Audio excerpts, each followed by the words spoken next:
नमस्कार दोस्तों।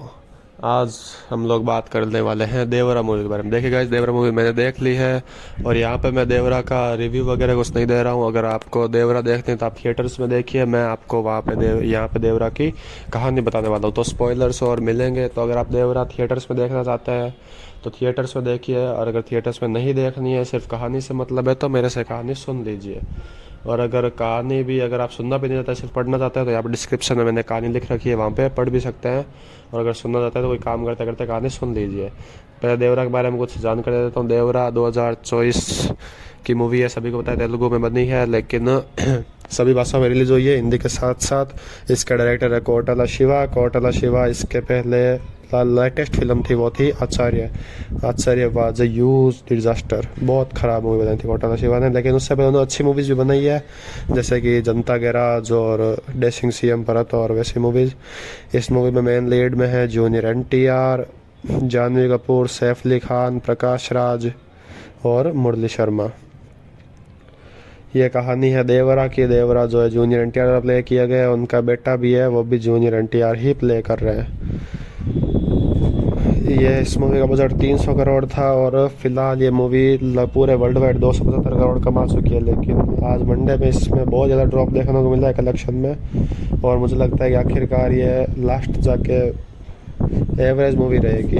लगभग 300 साढ़े 400 करोड़ तक इसकी कमाई रहेगी। तो अब इसकी कहानी शुरू करते हैं। कहानी शुरू होती है 1996 से एक उच्च स्तरीय सुरक्षा बैठक में दया और उसके भाई यति से भारत में 1996 में जो वर्ल्ड कप हुआ था उसके सुरक्षा खतरों पर चर्चा की गई। पुलिस यति के जो गुंडे हैं उनको पकड़कर यति के ठिकाने के बारे में उससे पूछताछ करती है। यति जो है वो सैफ अली खान है। यति को आखिरी बार मुर्गा के साथ देखा गया था, जो कि एक पॉलिटिशियन है और एक तस्कर भी है। यह जानने के लिए कि मुर्गा मर चुका है, वे तट से अवैध रूप से सामान की तस्करी करने के लिए अंडरकवर तस्करों के रूप में पेश आते हैं। वे डीएसपी तुलसी से भी संपर्क करते हैं, जो उन्हें रत्नागिरी पहाड़ों में लाल सागर के गाँव का दौरा करने के लिए कहते हैं। वे गाँव में भैरव या बेरा से मिलता है।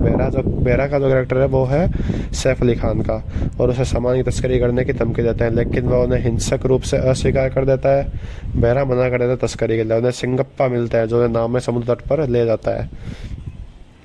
अधिकारी हीरे की अंगूठी दिखाकर उसे एक प्रस्ताव देने की कोशिश करता है, इसे सिंगप्पा अचानक समुद्र में फेंक देता है। जैसे अधिकारी अंगूठी को वापस लेने के लिए गोता लगाता है, उसे समुद्र तल में कंकाल मिलता है। सिंगप्पा कहानी सुनना शुरू करता है। 1980 के दशक में शुरू होती है। सिंगप्पा का रोल जो है वो प्रकाश राज ने प्ले किया। प्रकाश राज वैसे ही कहानी सुनाते हैं इस मूवी में जिस तरह से केजीएफ में उन्होंने कहानी सुनाई थी। वो कहानी सुनना शुरू करती है 1980 की। इन गांवों के निवासी कभी समुद्र की रक्षा करने वाले योद्धा थे, लेकिन भारत को अपनी आज़ादी मिलने के बाद वे प्रासंगिकता खो देते हैं, मतलब वो रिलेटिव नहीं है इस टाइम में, जिससे यह नाम उन दुश्मनों खून से मिलता है जिनसे योद्धाओं ने भूमि की रक्षा की थी। देवरा जो जूनियर एनटीआर है, वह गाँव का सरदार है, और बेरा सैफ अली खान के साथ व्यापारी जहाज़ों से मुर्गा के लिए तस्करी करने वाले समूह का हिस्सा है। मतलब कि देवरा और बेरा दोनों मिलकर मुर्गा के लिए तस्करी करते हैं, जो रत्नागिरी पहाड़ों में ऐसे ही एक और गांव का मुखिया है। मुर्गा भी एक और गांव का मुखिया है। उनकी जानकारी के बिना वे अवैध हथियारों की तस्करी करते हैं। मतलब कि देवरा बेरा का पता नहीं था वे तस्करी कर रहे हैं, वो अवैध हथियार थे जिनका इस्तेमाल डकैती में किया जा रहा था। एक ऐसी घटना गांव के पास होती तस्करी के अभियान के दौरान तटरक्षक द्वारा पकड़े जाते हैं, और जहाज के कमांडर इरफान उन वस्तुओं को खुलासा करते हैं जिनकी तस्करी कर रहे थे, और कैसे उन्हें योद्धाओं के वंशजों के बीच सम्मान की उम्मीद थी। मतलब जो तस्करी कर रहे थे तब उन्हें जो कोस्ट गार्ड थे वो पकड़ लेते हैं, और कोस्ट गार्ड उन्हें बताते हैं कि वो किन चीज़ों की तस्करी कर रहे हैं। वो कह रहे हैं कि तुम स्वतंत्रता सेनानियों के वंशजों, तुमसे सम्मान की उम्मीद थी और तुम ऐसे काम कर रहे हो। इससे देवरा का मन जो है बदल जाता है और वह उनकी तस्करी के काम को रोकने का फैसला करता है। जो बेरा मतलब सैफ अली खान और अन्य जो तस्कर थे उन्हें पसंद नहीं आता। उन्होंने उसे मारने की योजना बनाई, लेकिन मार नहीं पाए। देवरा सफलतापूर्वक ग्रामीणों को तस्करी के लिए समुद्र में जाने से रोकता है।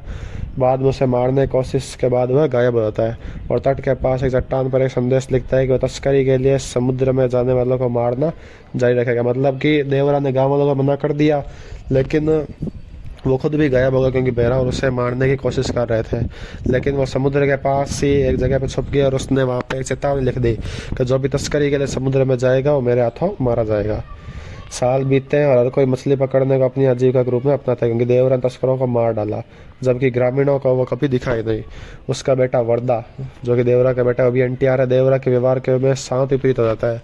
मतलब कि वर्दा एकदम अपोजिट था, बाप गुस्से वाला, वर्दा डरपोक, जिसे एक बहादुर योद्धा के रूप में देखा जाता था। दूसरे गाँव में से एक के सरदार की बेटी थंगम उसके बचपन का दोस्त और प्रेम पात्र है। सरदार की बेटी थंगम जानवी कपूर, वह उसके प्रति अपनी भावना को प्रकट करने से इनकार कर देती है जब तक कि वह कुछ ऐसा नहीं करता जो उसके पिता का सम्मान करता हो। जानवी कपूर उसे तब तक प्यार नहीं करेगी जब तक वह कुछ ऐसा ना करे जो कि उसके पिता, जिससे उसके पिता का सम्मान ना, मतलब कुछ रेस्पेक्टफुल ना करे।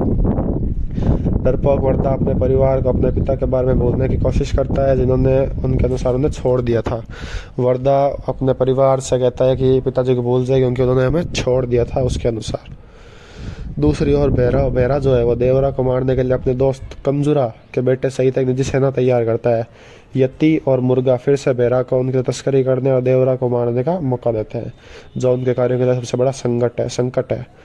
बेरा के आदमी देवरा की बेटी और पत्नी के साथ छेड़खानी करना शुरू कर देते हैं ताकि समुद्र में उसके ठिकाने का पता चल सके, क्योंकि वर्दा जो है वो कुछ नहीं कहता और हिंसा से दूर रहता है।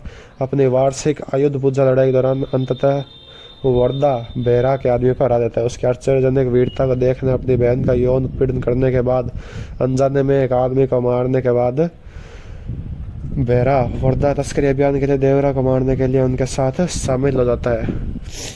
अब वहाँ पे एक लड़ाई होती थी जिसे आयुध पूजा यानी कि शस्त्र पूजा का त्यौहार था। वहाँ पे लड़ाई होती थी, तो वहाँ पे जो देवरा का बेटा है वर्दा, वो बेरा के आदमी को हरा देता है और सभी ये देखकर चौंक जाते हैं। और उसके बाद बेरा जो है वो वर्दा को अपने साथ मिला लेता है देवरा को मारने के लिए। सिंगप्पा देवरा की पत्नी को बताता है कि देवरा बहुत पहले ही मर चुका है और यह वर्दा ही था जो देवरा की मौत के दिन से तस्करों को मारता है। तो सिंगप्पा उसकी पत्नी को बेवकूफ़ बना रहा था, जो उसका भेष धारण करता है। उसकी कायरता के कार्य केवल दिखाता है ताकि गांव वालों को उस पर शक न हो, और उसने किनारे पर चट्टान पर नोट लिखा था ताकि हर कोई सोच सके कि देवरा जीवित है और भेष बदलकर लाल सागर को सुरक्षा दे रहा है।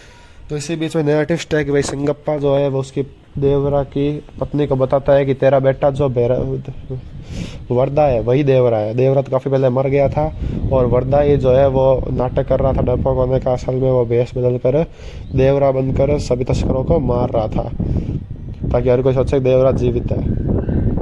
इसी बीच वर्दा बेरा के आदमियों को मार देता है और उनके शवों के वापस किनारे पर ले आता है। गांव वालों में और भी अधिक भय पैदा करने के लिए वर्दा सिंगप्पा और देवरा के वफादार सहयोगी के सामने खुद को भी निशान बनाता है कि वह अपने पिता के खिलाफ गया था। जब अंडरकवर पुलिस अधिकारी ने देवता के हत्यारे के बारे में पूछा तो सिंगप्पा ने खुलासा किया कि वर्दा ने उसी दिन मार डाला था जिस दिन बेरा के आदमियों ने उस पर हमला किया था। तो लास्ट में यह ट्विस्ट देकर छोड़ देते हैं कि जब पुलिस अधिकारी देवरा के हत्यारे के बारे में पूछता है सिंगप्पा से, सिंगप्पा दोस्त था देवरा का, तो सिंगप्पा कहता है कि देवरा को वर्दा ने ही मार दिया था जिस दिन बेरा के आदमियों ने उस पर हमला किया था। लास्ट में यह ट्विस्ट डाल देता है कि जो देवरा का बेटा है उसने देवरा को मार दिया था। अब मुझे लगता है कि आप लोगों को कहानी समझ आई होगी या नहीं आएगी मुझे नहीं पता, लेकिन कहानी यही है कि भाई देवरा जो था वो तस्करी के खिलाफ हो जाता है, अचानक ये दिन गायब हो जाता है, लेकिन कहा जाता है कि देवरा छुप के सभी को मार रहा है। बाद में ये पता चलता है कि देवरा का बेटा जो था वर्दा वो असल में लोगों को मार रहा था। इसी बीच में लास्ट में यह ट्विस्ट डाल देते हैं कि देवरा को वर्दा ने ही मारा था, बाहुबली की तरह। बाहुबली को किसने मारा? कटप्पा ने मारा। कटप्पा ने बाहुबली को क्यों मारा?